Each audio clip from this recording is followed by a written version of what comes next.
मोदी जी सूरज लेके आए, मोदी जी चांद लेके आए, मोदी जी ने हिमालय बनाया, मोदी जी ने समुद्र बनाए। देश ही सन 47 में बना था, इससे पहले देश थोड़ी था।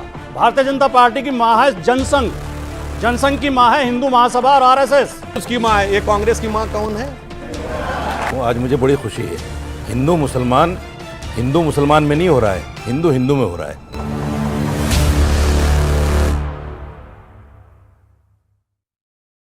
बाद से जब से देश सेकुलर हो गया है, उसके बाद से योगी जी की बात सही है, वरना मैं ईमानदारी से एक बात कहता हूं। आप एक बात भूल गए, जब देश आजाद भी नहीं था, आजादी 2014 में मिली है, तब हिमालय में बर्फ भी नहीं पड़ती थी, हिंद महासागर में पानी भी नहीं था और हवा तो चलती ही नहीं थी। अच्छा, धूप भी नहीं निकलती थी। मोदी जी सूरज लेके आए, मोदी जी चांद लेके आए, मोदी जी ने हिमालय बनाया, मोदी जी ने समुद्र बनाए। अब जो कुछ हुआ 14 के बाद देखिए, नहीं, ये तो देश ही सन 47 में बना था, इससे पहले देश थोड़ी था। ये तो वो है ना, 2014 से पहले भारत आजाद हुआ, ये नहीं सच है कि 2014 में आजादी की अनुभूति 2014 में। और मैं बताना चाहता हूं, 2014 से पहले जो मैं बोल चुका हूं वो फिर रिपीट कर रहा हूं, यह देश आंशिक रूप से मुस्लिम राष्ट्र था और अब इसे वास्तविक सेकुलर राष्ट्र कहा जा रहा है। अगर मेरे बयान पर किसी को आपत्ति है तो दुनिया में एक सेकुलर देश बता दे जहां ट्रिपल तलाक, हलाला, मेहरम, हज सब्सिडी, वक्फ बोर्ड और अगर शरिया और सुप्रीम कोर्ट में मतभेद हो जाए, यानी शाबानो केस, तो देश की संसद सुप्रीम कोर्ट के निर्णय को रौंद कर शरिया को सुप्रीम कोर्ट से ऊपर कर दे। 1947 से पहले से लेकर 2014 तक जानते क्या था? हिंदू भाग रहा था। पहले काबुल से भागा था। सुभाष चंद्र बोस जी गए थे, याद करिए, तो वे बहुत बड़े ड्राई फ्रूट के मर्चेंट थे। मेहरोत्रा जी उनके यहां रुके थे। 1/3 हिंदू और सिख था। आज कोई मेहरोत्रा जी बचे काबुल में? काबुल से भागा, फिर पेशावर से भागा, ढाका से भागा, रावलपिंडी से भागा, चिटगांव से भागा, लाहौर से भागा, मेरे पिया गए रंगून, वहां से किया है टेलीफोन, वहां से भागा, फिर आजाद हिंदुस्तान में कश्मीर से भागा, मल्लापुरम से भागा, धुबरी से भागा, बरपेटा से भागा, और तो और जो जिस शहर में रहता हो जाके देख ले, उन शहर के पुराने इलाकों से भागा, क्योंकि आज किसी की हिम्मत नहीं है जहां रहे। मगर 2014 के बाद जागता हुआ दिख गया, भागता हुआ बुरा लगता था। ये कहां अंशु जी ने कहा कि 2014 में आजादी का एहसास हुआ। क्यों हुआ, उसका कारण खोजिए। जब देश की आजादी की लड़ाई चल रही थी, इनकी पार्टी का नाम है भारतीय जनता पार्टी। भारतीय जनता पार्टी की मां है जनसंघ, जनसंघ की मां है हिंदू महासभा और आरएसएस। हिंदू महासभा और आरएसएस से इनकी पार्टी का जन्म हुआ है। जब देश की आजादी की लड़ाई चल रही थी तो हिंदू महासभा और आरएसएस अंग्रेजों के साथ थी, आजादी की लड़ाई में शामिल नहीं थी। इसलिए जब देश आजाद हुआ तो देश की जनता ने इन्हें नकार दिया। इनकी कहीं 1 सीट आती थी, कभी 2 आती थी। कृपया बोलने दें, कृपया बोलने दें। और 1990 में जाके नकार रखा था आपको। आपकी पार्टी को कोई गंभीरता से नहीं ले सकता था, क्योंकि ये अंग्रेजों की मुखबिरी करते थे, स्वतंत्रता सेनानियों के खिलाफ कोर्ट में गवाही दिलवा के उन्हें सजा करवाते थे।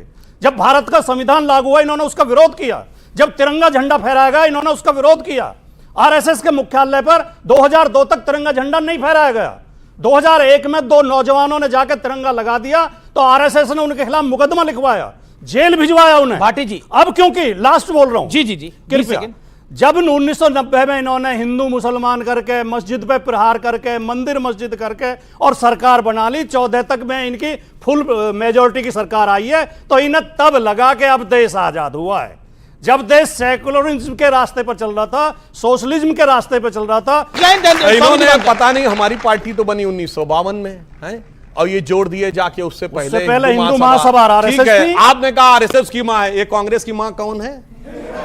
1885 में कांग्रेस ब्रिटिश सरकार के सेक्रेटरी एलन ऑक्टेवियम ह्यूम के द्वारा बनाई गई। पहले 25 साल में एक नहीं अनेक ब्रिटिश सरकार के secretary William Wedderburn, George Yule, Alfred Rome, नाम मैं इसका जवाब दूंगा। एक मिनट, एक लाइन, इसके बाद मैं दूसरों जी और कौन किसको बाप मानता था मैं बताना चाहता हूं। सन 47 में से पहले अंग्रेजों ने रूल बना रखा था कि भारत का बजट शाम 5 बजे आएगा, चूंकि लंदन में 11 बजते थे। 1997 तक 5 बजे शाम को प्रस्तुत होता रहा। अटल जी की सरकार में चेंज हुआ। बोलो भाई, कौन बाप बना के रखा था? 1968 तक किसने जॉर्ज की मूर्ति इंडिया गेट पर रखी हुई थी? आपको पता है, आजादी मिली 47 में, 48 तक माउंटबेटन क्यों रहा गवर्नर जनरल? बताओ, भारत का पता है 1949 तक आर्मी चीफ अंग्रेज रहा।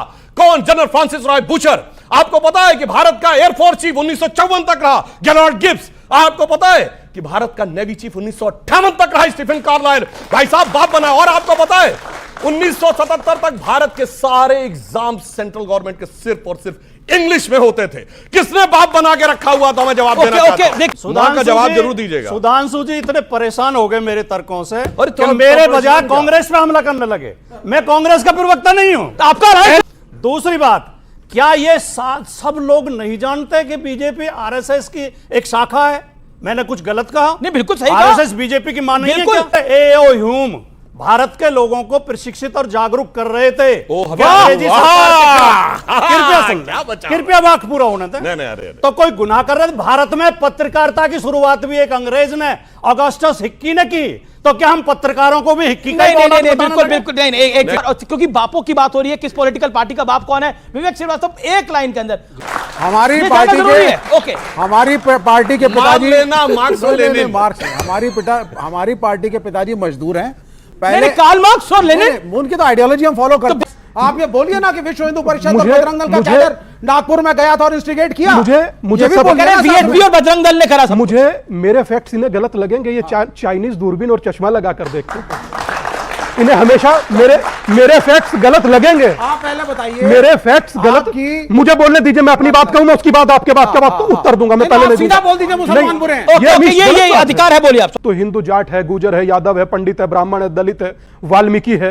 कोई ये नहीं कहेगा कि टोंक में तकरीबन हफ्ता डेढ़ हफ्ता पहले वाल्मीकि परिवार की बिटिया के विवाह को क्षत्रिय समाज ने अपने घर में बुला करके बिटिया को वहां से चलाया।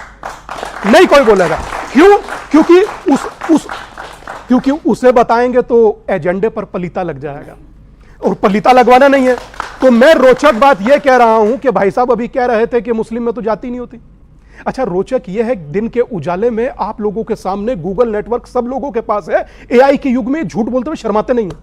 4% मुस्लिम को, गरीब मुस्लिम को कहा कि सरकारी उसमें ठेके में आरक्षण दिया जाए। 1 करोड़ का ठेका अगर जो गरीब है तो ले पाएगा? मतलब जवाब। पहले तो मैं आपको एक चीज़ बताना चाहता हूँ। आज मुझे बड़ी खुशी है। हिंदू मुसलमान में नहीं हो रहा है, हिंदू में हो रहा है। ये मुझे बड़ी खुशी है। हम एक साइड हो गए, बहुत अच्छी बात है। मतलब हम लोग लड़े, इन्हें खुशी है। नहीं, उनको पता है लड़ने वालों को। मैं जो कह रहा हूँ सुन तो लीजिए महाराज। कमाल कर दी महाराज, आप तो गलत ले गए उस बात को। मैं सही लेकर दूसरी गए। दूसरी बात ये कि मुसलमान के लिए औरंगजेब हमारे लिए आइडियल नहीं है। औरंगजेब कौन कर रहा है? हम तो नहीं कर रहे हैं। आपके बगल में नहीं, जो भी कर रहा है जी, मेरे बगल में तो सारे खड़े हैं। नहीं, जो बिल्कुल पास खड़े हैं। मेरे पीछे आप पड़ गए, उनके पीछे वो पड़े हुए थे। मैं ये कहना चाहता हूं, देखिए, औरंगजेब हो या कोई भी हो, जिसमें थोड़ी बहुत जो भी आस्था है, उन प्रतीकों को क्यों छेड़ा जाए? संघ के एक बड़े आदमी ने कहा, बड़े नेता ने कहा, आपने भी सुना होगा, वो कहा कि भाई औरंगजेब पर अब बात करना ये तार्किक नहीं है। सुनील अंबेडकर जी ने। हाँ,